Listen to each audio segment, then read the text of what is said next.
The insistent chirping of the phone sliced through the quiet of our bedroom, a sound that usually meant one of two things: a late-night work emergency for Maddie, or my mother calling to complain about her neighbor's cat. It was 1:17 a.m., according to the digital clock on my nightstand, and I was already halfway to sleep after a long day at the hospital. Maddie, however, was a light sleeper, and her hand shot out to snatch the phone from the charging dock.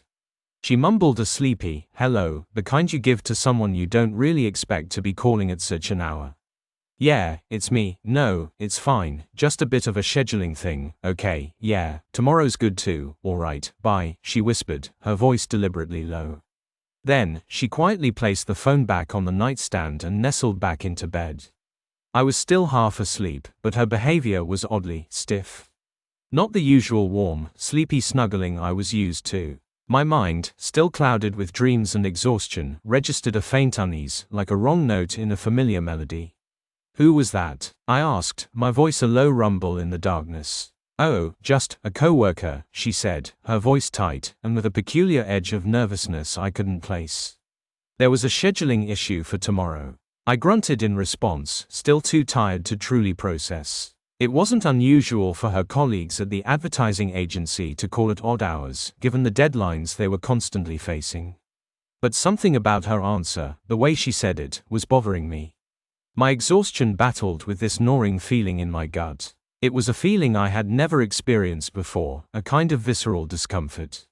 It was like the universe was trying to tell me something, and my body was picking up on a frequency that my mind was still too blurry to understand.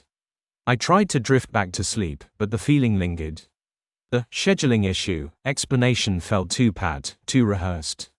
As soon as the first ray of morning light peeked through the curtains, I felt compelled to check something.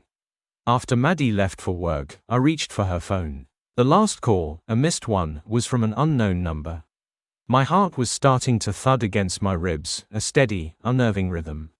I tapped the redial button without thinking. The phone rang twice before a man answered. His voice was deep, smooth, and it sent a shiver of dread down my spine. "Hello," he said. My tongue was suddenly thick, my mouth bone dry. All the air seemed to have been sucked out of the room. I hung up immediately, my hand shaking as I placed the phone back on the nightstand. My world, which had felt so stable only hours before, started to tilt on its axis. The reality hit me like a freight train. It wasn't a coworker, and Maddie, my Maddie, the woman I had loved and trusted for the past 8 years, was lying to me. The sickening feeling of betrayal washed over me in waves, each one more potent than the last. My head was spinning, I had to sit down on the edge of the bed. This couldn't be happening, not to us. For the rest of the day, I walked around in a haze. My work at the hospital was a blur of faces and procedures. I felt like an observer in my own life, going through the motions while a maelstrom brewed inside me. Every thought, every memory of Maddie, was now tainted with the suspicion and the cold, hard knowledge of her deception. I didn't confront her immediately. I knew I couldn't, not until I had a plan, not until I was ready to face her.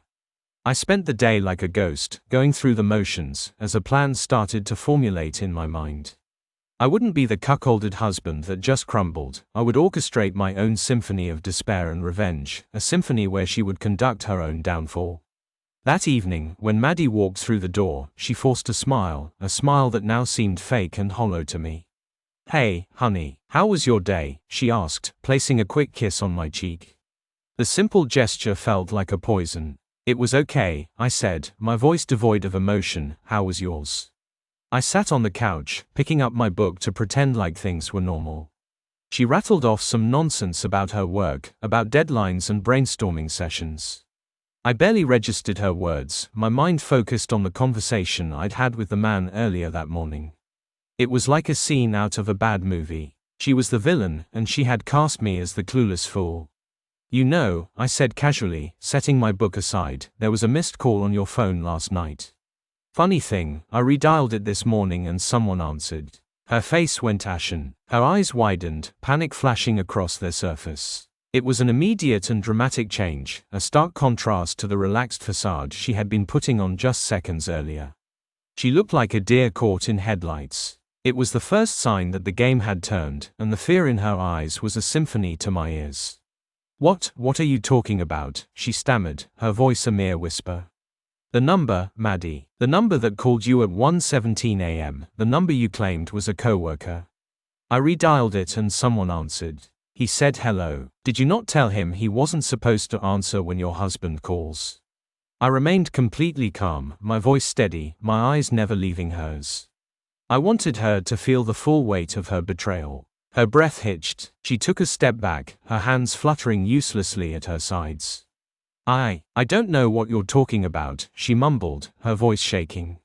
Her denial was pathetic, the lies as flimsy as spiderwebs. "Really?" I asked, leaning forward, my eyes boring into hers. "Are you sure about that?" I could see the lie on her face, I could smell the deceit wafting off of her. It was palpable, it filled the room. I stood up and walked over to the window. I looked outside, at the street below, and continued talking to her with my back turned to her, knowing this would make her even more uncomfortable. "I'm a pretty smart guy, Maddie. I work with trauma patients all day long. I'm good at reading people, at spotting the signs, and your performance tonight is atrocious. You've been caught, Maddie. You can stop pretending." She remained silent, her eyes fixed on the floor. It was the silence of the accused, a silence that spoke volumes. "I know that you were out of town last week for a conference, but what I don't know is why you were in a cheap hotel in another city with someone other than your husband." I turned back to face her. She was pale and trembling, her face a mask of fear. The confident, assertive woman I knew was gone, replaced by a scared, guilty child. It was sad, pathetic, and immensely satisfying to watch her world come crumbling down. "Who is he, Maddie?" I asked, my voice devoid of any emotion, just cold, hard curiosity. She didn't answer. Instead, she crumpled to the floor, sobbing. The tears, however, didn't move me. They felt as fake as her lies. She was reaping what she had sown. I don't know what to say," she whispered, her words choked with sobs. "Don't say anything," I interrupted, "I'm done with your lies.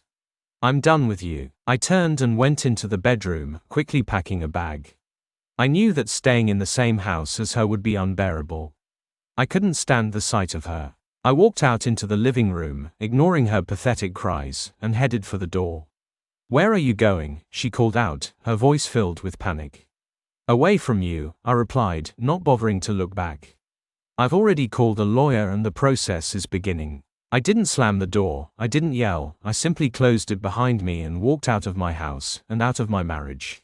I had no regrets. I knew that my life was going to be vastly different, maybe even a little sad, but I also knew that I would never again be with someone that had betrayed me like that.